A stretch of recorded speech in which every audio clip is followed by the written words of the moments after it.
एक बार एक अध्यापक एक संपन्न परिवार के शिष्य के साथ कहीं जा रहे थे। तो उस शिष्य को कुछ मजाक सूझी क्योंकि उसको रास्ते में किसी गरीब मजदूर के जूते दिखाई दिए।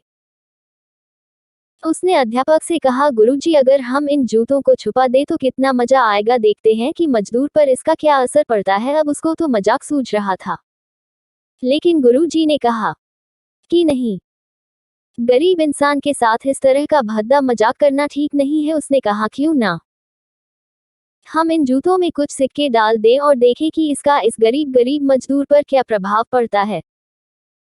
उन्होंने ऐसा ही किया। जैसे ही मजदूर अपना काम करके लौटा और उसने एक पांव अपने जूते में डाला तो उसको कुछ कठोर सा महसूस हुआ। उसने अंदर हाथ डाला तो उसको कुछ सिक्के दिखाई दिए। वह थोड़ा आश्चर्य में पड़ गया। आसपास किसी को देखा तो कोई भी दिखाई नहीं दिया। वापस उसने दूसरा पैर अपने जूते में डाला और वापस उसको उसमें कुछ सिक्के दिखाई दिए। अब दोनों जूतों के सिक्कों को उसने अपने हाथों में रखा और प्रभु की तरफ इशारा किया, हे प्रभु, पता नहीं किस भले मानुष ने यह सिक्के मेरे जूतों में छुपाए हैं, लेकिन जिसने भी छुपाए हैं उसको मेरी दुआ है ताकि इन पैसों से मैं अपने बच्चों और पत्नी के लिए कुछ खाना और दवाएं ला सकूंगा। और इतना बोलकर वह चला गया। इस बात को शिष्य और अध्यापक दोनों सुन रहे थे। अब अध्यापक ने शिष्य से पूछा कि अब तुम मुझे बताओ कि तुम्हें कैसा महसूस हुआ, तुम्हारी पहले वाली मजाक या मेरा यह तरीका। तो उसने कहा कि गुरुजी, मैं आपसे क्षमा चाहता हूँ। अब मुझे समझ आ गया है कि सच्ची खुशी किस चीज में है। जब हम किसी की मजाक उड़ाते हैं तो हमें कुछ पल का आनंद मिलता है, लेकिन इससे हमें बद्दुआ मिलती है।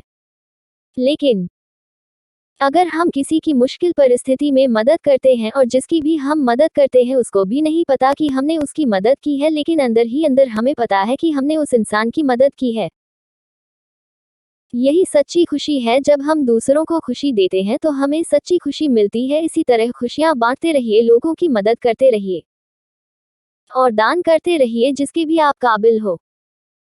जितना भी आपसे बन पड़े दान करें, लेकिन दान जरूर करें। इसका मतलब यह नहीं है कि आपको कंपलसरी या अनिवार्य रूप से इतने रुपए दान करने ही चाहिए, क्योंकि हर किसी की जरूरत अलग अलग हो सकती है।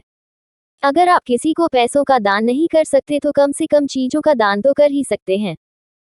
मुझे पूरी उम्मीद है कि यह हाट आपको जरूर अच्छी लगी होगी। आपका कीमती समय देने के लिए दिल से शुक्रिया।